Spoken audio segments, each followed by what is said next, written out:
রাজধানী বাজারে শীতের সবজি সরবরাহ বাড়ায় দাম কমতে শুরু করেছে, তবে বেশ কিছু নিত্যপণ্যের দাম এখনো বাড়তে কমেনি পেঁয়াজ, আলু ও চালের দাম। আরও জানাচ্ছেন মেহেদি হাসান।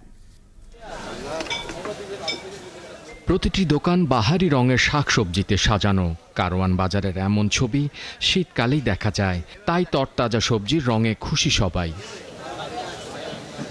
ছোট আকারের ফুলকপি ৩০ থেকে ৩৫ টাকা পিস, শিম ৭০ টাকা, বেগুন ৫০ থেকে ৬০ টাকায়, তবে এখনও টমেটো ১২০ টাকা থেকে ১৪০ টাকায় কেজি বিক্রি হচ্ছে। গাড়িতে ৩৫ টাকা ৪০ টাকা এরা গাড়িতে বেচে। যেমন মনে করেন যে ফজরের পর দিয়ে একটু মালের দাম সামান্য কমে, তারপরে আবার যেরকম সেরকমই হয়ে যায়, ৪০ টাকা ৩৫ টাকা।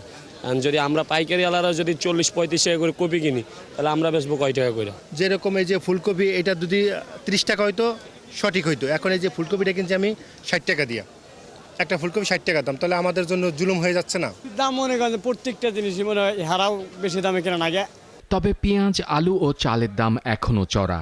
মাঝে মধ্যে দু একটি পণ্যের দাম কিছুটা কমলেও বেশিরভাগ পণ্যের দাম বাড়তেই, তাই দামের চাপায় হাঁপাচ্ছেন কম আয়ের মানুষরা।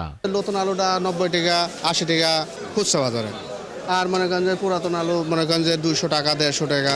ভালো ভালো সিম আসছে, এগুলো ৭০ থেকে ৬০ টাকা কেজি। ফুলকপি আপনার, তারপরে মটরশুঁটি আসছে, মটরশুঁটি ২৪০ টাকা, ফুলকপি ৪০ টাকা পিস। শীতের সবজি মোটামুটি গেছে সপ্তাহ থেকে এই সপ্তাহে আপনার কেজি ২০ টাকা কমছে, ফুলকপি ১০ টাকা ১৫ টাকা পিসে কমছে। সব সবজি আস্তে আস্তে আরও কমবে আশা করি।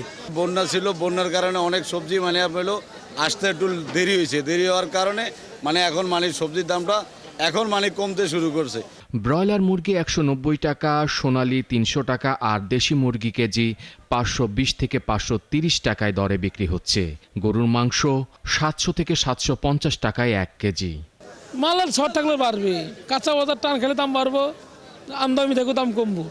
ঈদে কাঁচা বাজার নিয়েও আউগা ছিল বেচে ২৮০ টাকা কেজি, অন বেচতো ২৮০ টাকা কেজি, ৩০ টাকা বেশি গেছে। হ্যাঁ, এটা কিনছি। তোর ঢাকা।